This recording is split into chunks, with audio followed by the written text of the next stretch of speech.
بسم اللہ الرحمن الرحیم۔ السلام علیکم معزز طلباء کرام، آپ سب کیسے ہیں؟ آج ہم نور الانوار کے سبق نمبر 178 کو پڑھیں گے۔ آج کے ہمارے سبق کا عنوان ہے عام مخصوص البعض کے حوالے سے دوسرا مذہب۔ آج کے ہمارے سبق کی عبارت وقیل انہ یسقط الاحتجاج بہ سے شروع ہوتی ہے۔ در حقیقت یہ دوسرا مذہب امام کرخی اور عیسیٰ بن ابان کا ہے۔ اس حوالے سے کیا کہتے ہیں، عبارت اور ترجمہ کرنے کے بعد ہم اس کی طرف بڑھتے ہیں۔ مصنف علیہ رحمہ لکھتے ہیں وقیل انہ یسقط الاحتجاج بہ کالاستثناء المجہول لأن كل واحد منہما لبیان انہ لم يدخل،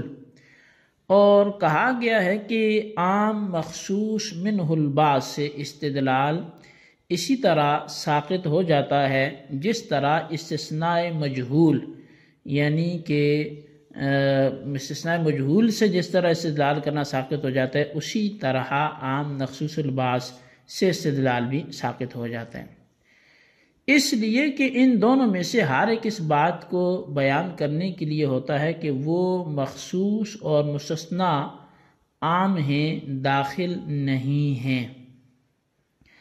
ھذا هو المذهب الثانی وإلیہ ذهب الکرخی وعیسی بن ابان وهؤلاء قد فرطوا في هذا العام المخصوص البعث، اور یہی وہ دوسرا مذہب ہے، اسی کی طرف امام کرخی اور عیسیٰ بن ابان گئے ہیں۔ ان حضرات نے اس عام مخصوص البعض میں تفرید سے کام لیا ہے، اور وَيَقُولُونَ، یہ حضرات کہتے ہیں کہ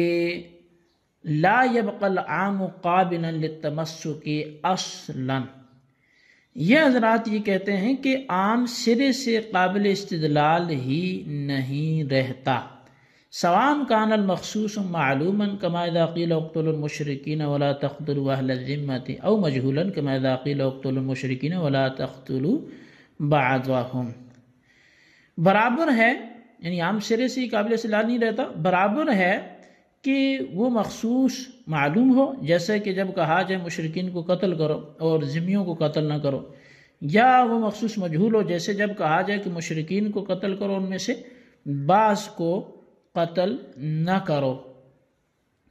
تو وشبہوہ بالاستثناء فقط لأنہم لم یراعوا جانب الصیغۃ بل اعتبروا المعنی فقط، اور ان حضرات نے جو مخصص کو صرف استثناء کے ساتھ تشبیہ دی ہے، اس لیے کہ حضرات نے صیغے کی جانب کا لحاظ نہیں کیا بلکہ صرف معنی کا اعتبار کیا ہے۔ وَهُوَ عَدْمُ الدُّخُولِ، اور وہ جو معنی کا اعتبار کیا ہے وہ داخل نہ ہونا ہے۔ وَإِنَّمَا شَبَّهُ بِالِاسْتِثْنَاءِ الْمَجْهُولِ لِأَنَّهُ إِذَا كَانَ دلیل الخصوص مجهولا فظاہر انہ کالمجہول وان کان معلوما فبالتعلیل یصیر مجہولا وان کان الاستثناء فی نفسه مما لا يقبل التعلیل۔ اور فرمایا کہ ان حضرات نے مخصص کو استثناء مجہول کے ساتھ تشبیہ دی ہے، کیونکہ جب دلیل خصوص مجہول ہو تو ظاہر ہے کہ وہ استثناء مجہول، یعنی وہ استثناء مجہول کے مانند ہے، اور اگر دلیل خصوص معلوم ہو تو وہ تعلیل کی وجہ سے مجہول ہو جائے گی، اگرچہ استثناء فی نفسہ ہی تعلیل کو قبول نہیں کرتا۔ جی طلبہ کرام، یہ ہمارا آج کے سبق کی عبارت اور اس کا ترجمہ تھا جو آپ نے سماعت کیا۔ آئیے اب آج کے سبق کی جو باقاعدہ وضاحت اور اس کی تشریح ہے، ہم اس کی طرف بڑھتے ہیں اور دیکھتے ہیں کہ سبق ہمیں کیا بتاتا ہے۔ در حقیقت یہ قیلہ سے، اس عبارت سے مصنف نے عام مخصوص منہ البعض کے بارے میں دوسرا مذہب بیان کیا ہے۔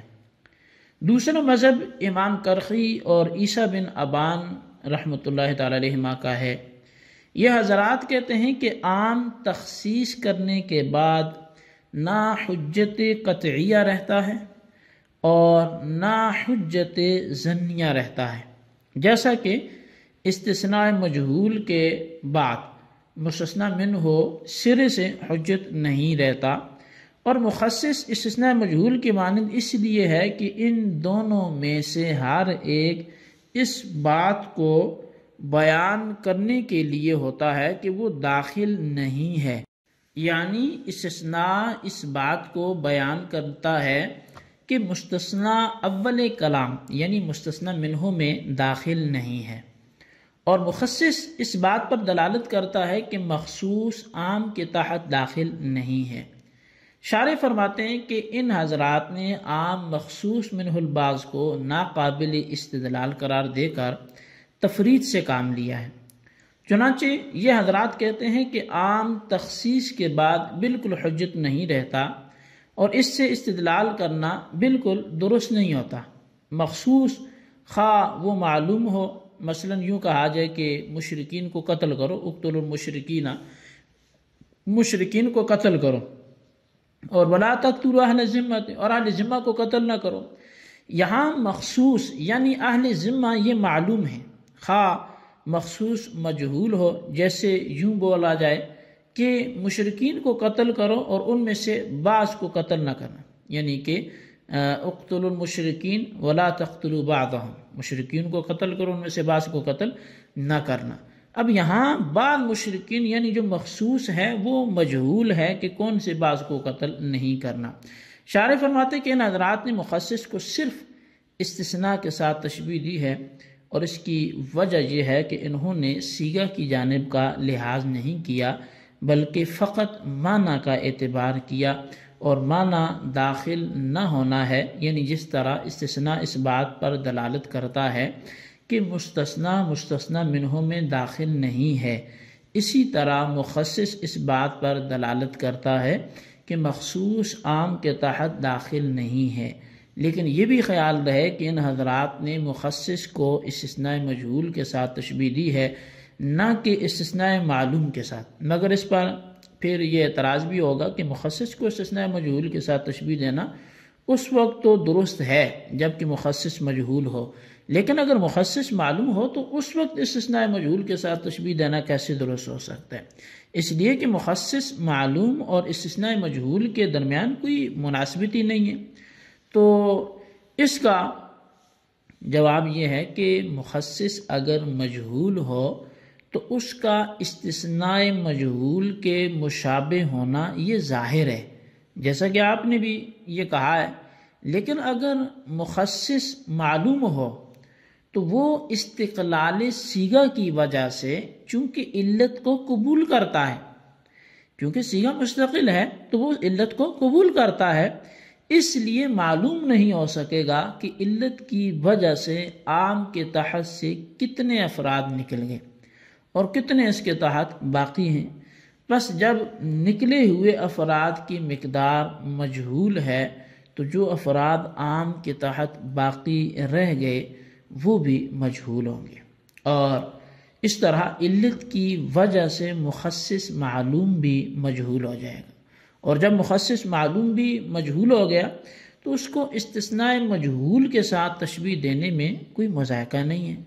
تو شارح رحمۃ اللہ تعالی علیہ فرماتے ہیں کہ استثناء کا صیغہ چونکہ غیر مستقل ہوتا ہے،